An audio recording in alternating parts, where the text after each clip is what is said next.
Rocking with pettyblog.com. It's your boy SZA Doechii, and you are now watching the Petty Blog. I can't be on the Petty Blog. Petty and T. Petty. So in case you missed it, things just got real messy between Nicki Minaj and SZA.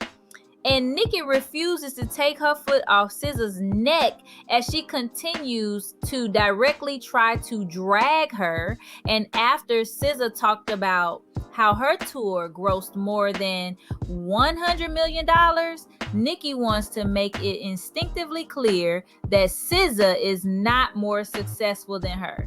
She basically, wait, you know what we heard? Geisha read it, and she is too hilarious. So let's just let her tell y'all exactly what Nicki said. Wait.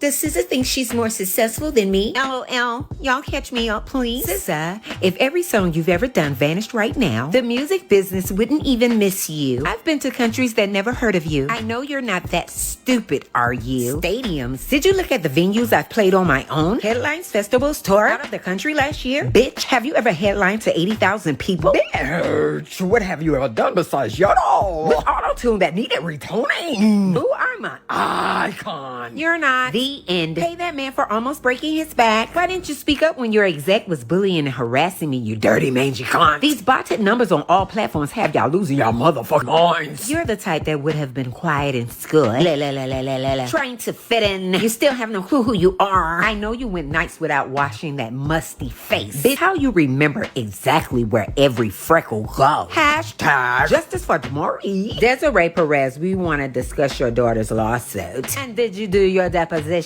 Oh, okay. Go draw your freckles back on. Okay. Liar, pants on fire. Sounding like a dead dog. Now in my SZA voice. Mercury Retro, don't take the bait, you silly goose. I don't give a fuck about none of that weird shit you're popping. Oh, no. Bro, I just can't. But yeah, Nicki also threw in a shady, what have you ever done besides yodel with auto-tune that needed retuning? Tuesday and Wednesday, Thursday and Friday, I just keep me satisfied. Yikes.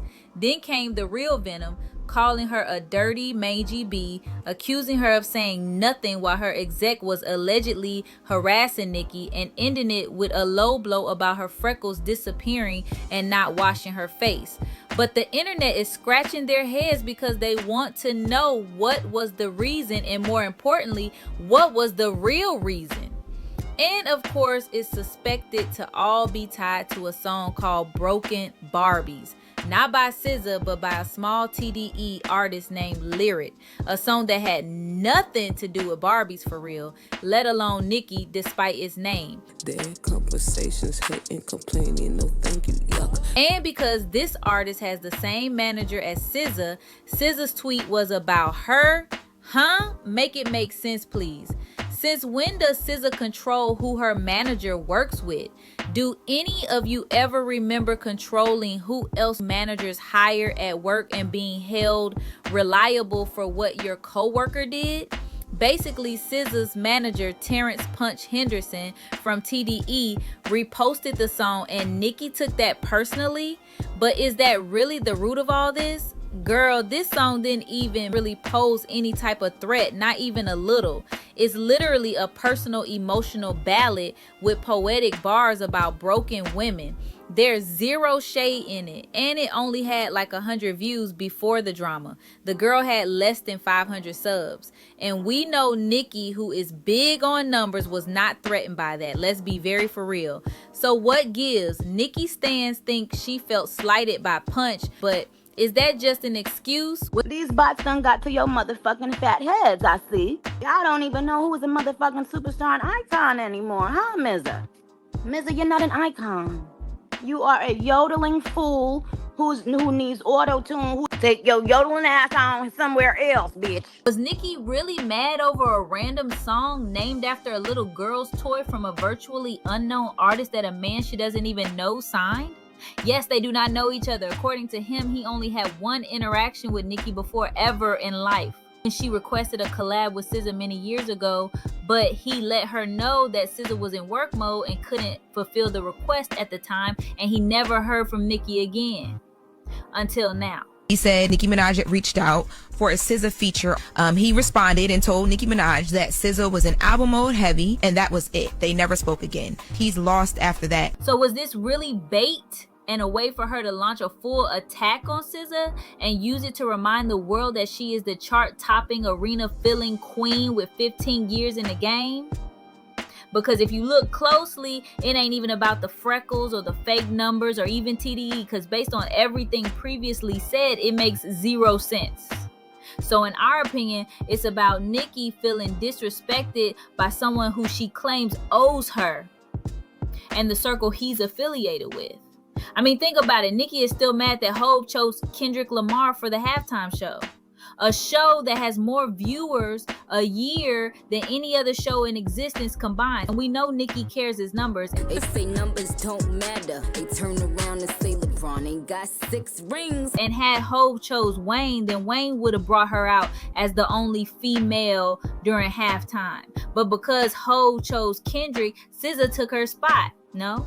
So in our opinion, she used this moment to drag SZA through the dirt while reminding the world about her numbers, her legacy, and how she's that bitch with no competition. And she's probably still upset that SZA's manager had the audacity to not get back to her about that collab. So to find a slick way to get at them now is perfect timing. I mean, if I was literally Mrs. Petty, this is exactly what I do too. Just saying. Also, you know that petty minus 30 million hashtag she's been using mid SZA rant? Guess what?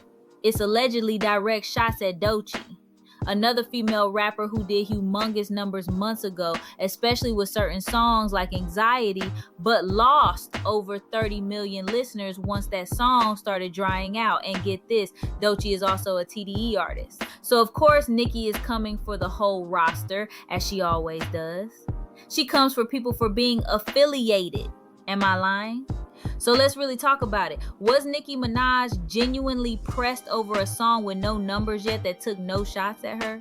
Or was that just a bait she needed to go on a rampage, dragging SZA's freckles, face, auto-tune, and success or lack thereof, and her label mates negative 30 million numbers, just so she could remind everyone that she's the one with the long history of real numbers? Because if we're being real, this didn't feel like a reaction to a song. It felt personal. What do y'all think? Let us know below. If you haven't done so yet, like, share, subscribe, tap the notification bell, and don't forget to hit that bell to join the notification game. PetTblog.com, signing off.